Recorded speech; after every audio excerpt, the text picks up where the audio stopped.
الحمدللہ وحدہ لا شریک لہ والصلاۃ والسلام علی من لا نبی بعد۔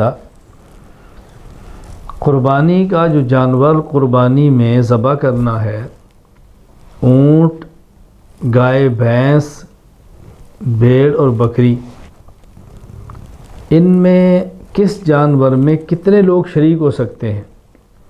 اونٹ میں 7 آدمی شریک ہو سکتے ہیں، گائے اور بھینس میں 7 آدمی شریک ہو سکتے ہیں۔ اونٹ میں 10 شریک ہوں، بالکل غلط بات ہے۔ اس پر ہمارے تفصیلاً دلائل موجود ہیں جو آپ احناف میڈیا پہ دیکھ سکتے ہیں۔ جو لوگ اونٹ میں 10 کو شریک مانتے ہیں ان کے دلائل کیا ہیں، ان کے جواب کیا ہیں، احناف میڈیا پر میرے اسباق تفصیل سے موجود ہیں۔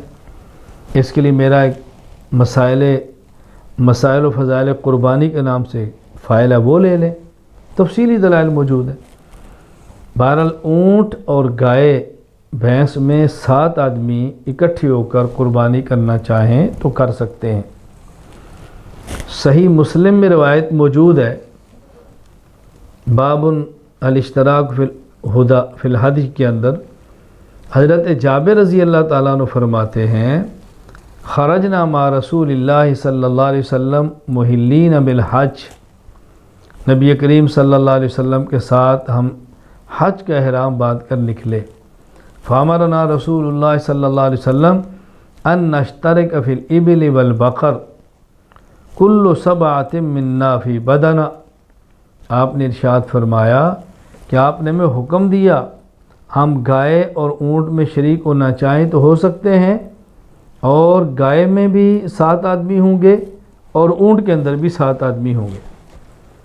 اسی طرح صحیح مسلم میں روایت موجود ہے، حضرت جابر رضی اللہ تعالیٰ عنہ سے، نحرنا مع رسول اللہ صلی اللہ علیہ وسلم عام الحدیبیہ البدنۃ عن 7 والبقر عن 7، کہ حدیبیہ کے موقع پر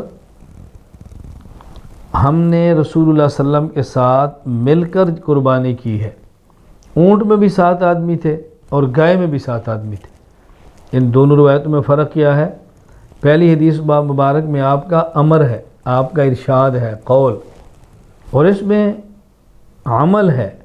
تو پہلی میں امر اور قول، دوسری میں عمل اور آپ کا فعل ہے۔ تو گویا قول اور فعل دونوں سے ثابت ہے کہ اونٹ میں بھی 7 آدمی اور گائے میں بھی 7 آدمی۔ یہ بات اچھی طرح ذہن نشین فرما لیں۔ اگر بکری ہو اس میں 1 آدمی ہوگا، ایسا ہرگز نہیں ہے کہ بکری میں ایک سربراہ اور سب کی طرف سے قربانی کرے تو ہو جائے گی، ایسا نہیں ہے۔